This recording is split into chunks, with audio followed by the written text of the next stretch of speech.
Good morning everyone, welcome to easy grammar. ইংরেজি লেখা বা বলার সময় আমাদের অনেকের ভেতরেই কনফিউশন হয় কখন আমরা বাক্যে টু এবং কখন বাক্যে ওয়ে টু ব্যবহার করব। আজকের ক্লাসে তোমাদের কাছে ব্যাপারটা একদম পরিষ্কার হয়ে যাবে।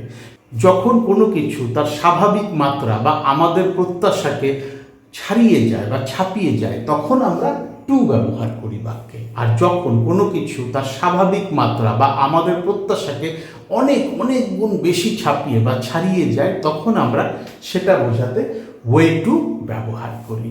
এদিকে আমি কিছু বাক্য লিখে রেখেছি, পড়লেই বুঝতে পারবে এগুলো আমি টু দিয়ে লিখব। আর এই পাশের বাক্যগুলো সেগুলো পড়লেও বোঝা যাবে, এগুলো আমি লিখব ওয়ে টু দিয়ে। তো প্রথম সেন্টেন্সটা দেখো, হাসপাতাল আমাদের বাড়ি থেকে বেশ দূরে। হাসপাতাল কোথাও বাড়ি করেছি, আমার এক্সপেকটেশন কি ছিল যে হাসপাতাল বাড়ির কাছাকাছি থাকবে বা একটু দূরে থাকলেও সেখানে পৌঁছানো যাবে। কিন্তু আমি দেখছি কি যে আমার যে প্রত্যাশা বা আমার যে এক্সপেকটেশন তাকে ছাড়িয়ে গেছে হাসপাতালের দূরত্ব। তাই আমি এখানে লিখেছি হাসপাতাল আমাদের বাড়ি থেকে বেশ দূরে। তাই আমি এখানে টু লিখব। The hospital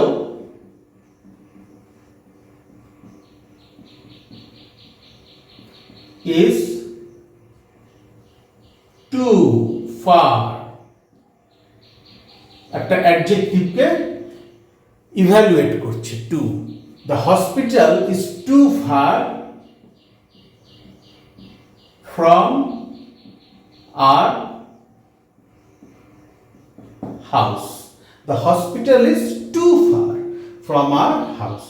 হাসপাতাল আমাদের বাড়ি থেকে বহু দূরে, এতটাই দূরে যে সেখানে পৌঁছানো বেশ কঠিন, অনেক অনেক দূরে, স্বাভাবিকভাবে যতটা দূর হওয়া দরকার তার থেকেও বহু বহু দূরে।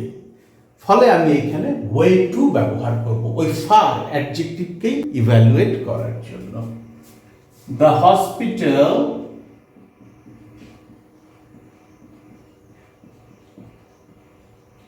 is way too far from our house. The hospital is way too far from our house. হাসপাতাল আমাদের বাড়ি থেকে অনেক অনেক দূরে বা বহু দূরে। খাবারটা দারুণ সুস্বাদু ছিল। কোনোখানে খেতে গেছি, এক্সপেকটেশন কি খাবারটা ভালো হবে। খাবারটা বেশ সুস্বাদু বা দারুণ সুস্বাদু ছিল, অর্থাৎ কিনা আমাদের এক্সপেকটেশনের বা খাবারটা যতটা স্বাভাবিকভাবে সুস্বাদু হওয়া দরকার ছিল তার থেকেও বেশি সুস্বাদু। যখন কোনো কিছু তার স্বাভাবিক মাত্রা বা আমাদের এক্সপেকটেশনকে ছাড়িয়ে যায় তখন আমরা টু ব্যবহার করি।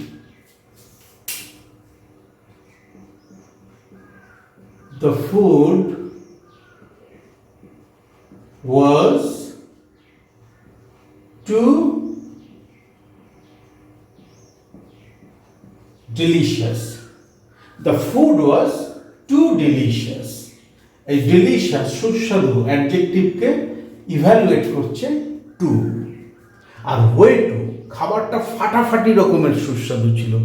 বেশ সুস্বাদু তো ছিলই, কিন্তু এক্সট্রিম লেভেলের সুস্বাদু।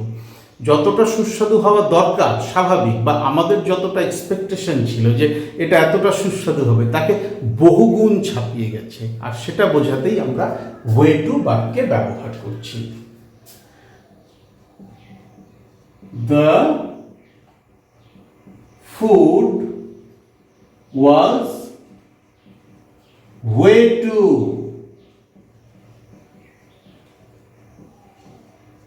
delicious. ছাত্র হিসাবে সে বেশ ভালো। একজন স্টুডেন্ট, এক্সপেকটেশন কি যে সে ভালো হবে, স্বাভাবিক ঘটনা কি যে সে ভালো হবে। কিন্তু আমি এখানে কি লিখেছি, ছাত্র হিসাবে সে বেশ ভালো। তার যতটা ভালো হওয়ার কথা তার থেকেও সে ভালো, সে নিজের মাত্রাকে অতিক্রম করেছে, সে স্বাভাবিকের চেয়ে বা আমাদের প্রত্যাশার চেয়েও সে বেশি ভালো। আর এটাই আমি টু দিয়ে প্রকাশ করব। ছাত্র হিসাবে, as a student,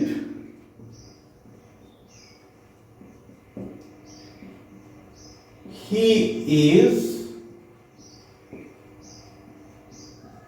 two good. Good অ্যাডজেক্টিভকে ইভ্যালুয়েট করছে too, he is too good. ছাত্র হিসাবে সে ভীষণ রকমের ভালো, মানে এতটাই ভালো যে এর থেকে ভালো ছাত্র সম্ভবত আর হওয়া যায় না। অ্যাজ আ স্টুডেন্ট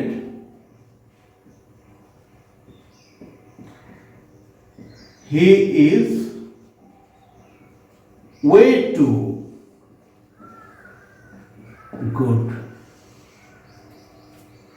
প্রত্যেকটা ক্ষেত্রে টু এবং ওয়ে টু একটা অ্যাডজেক্টিভকে ইভ্যালুয়েট করছে যে সে কতটা ভালো বা কতটা খারাপ। জায়গাটা বেশ সুন্দর। The place is too nice. কোথাও বেড়াতে গেছি, এক্সপেকটেশন কি যেখানে বেড়াতে যাচ্ছি জায়গাটা সুন্দর হবে, কিন্তু গিয়ে কি দেখছি জায়গাটা বেশ সুন্দর। অর্থাৎ কিনা আমাদের প্রত্যাশাকে জায়গাটার সৌন্দর্য ছাপিয়ে গেছে বা ছাড়িয়ে গেছে, আর সেটা বোঝাতেই আমি বাক্যে টু ব্যবহার করলাম। নাইস অ্যাডজেক্টিভকে ইভ্যালুয়েট করলাম। জায়গাটা অসম্ভব সুন্দর, মানে এর থেকে ভালো আর হওয়া যায় না, এক্সট্রিম লেভেলের সুন্দর জায়গাটা। প্রত্যাশাকে তো ছাপিয়েছেই, এতটাই ছাপিয়েছে যে মনে হয় এর থেকে আর সুন্দর হওয়া সম্ভব না কোনো জায়গা। জায়গাটা অসম্ভব সুন্দর। The place is way too nice. এখানেও আমি অ্যাডজেক্টিভ নাইসকে ইভ্যালুয়েট করলাম, কতটা সুন্দর সেটা প্রকাশ করলাম ওয়ে টু দিয়ে। এটাই বোঝালাম যে জায়গাটা শুধু আমাদের প্রত্যাশাকে ছাপিয়েই যায়নি, এতটাই ছাপিয়ে গেছে যে মনে হয় এর থেকে আর সুন্দর জায়গা হওয়া সম্ভব না। কোনো কিছু যখন আমাদের প্রত্যাশাকে বহুগুণ ছাপিয়ে যায়, স্বাভাবিক মাত্রাকে বহুগুণ ছাড়িয়ে যায়, তখন আমরা ওয়ে টু ব্যবহার করি। আর যখন কোনো কিছু আমাদের প্রত্যাশাকে ছাড়িয়ে যায় বা যতটা তার ভালো বা খারাপ হওয়ার কথা ছিল, স্বাভাবিক ছিল, সেটাকে সে অতিক্রম করে, তখন আমরা টু ব্যবহার করি। তাহলে আজকের ক্লাসে তোমাদের কাছে টু এবং ওয়ে টু এর ব্যবহার পরিষ্কার হলো।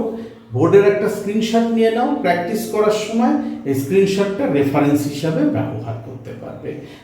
ভীষণ সহজ একটা বিষয়, কিন্তু প্র্যাকটিস না করলে সহজ মনে হবে না। কোথাও যদি আটকে যায়, বুঝতে অসুবিধা হয়, আমার ভিডিওর কমেন্ট সেকশনে লিখে জানাও। ডেসক্রিপশন বক্সে আমার ইমেল অ্যাড্রেস দেওয়া আছে, চাইলে সেখানেও যোগাযোগ করে নিতে পারো। Thank you so much for your time and attention, and have a nice day.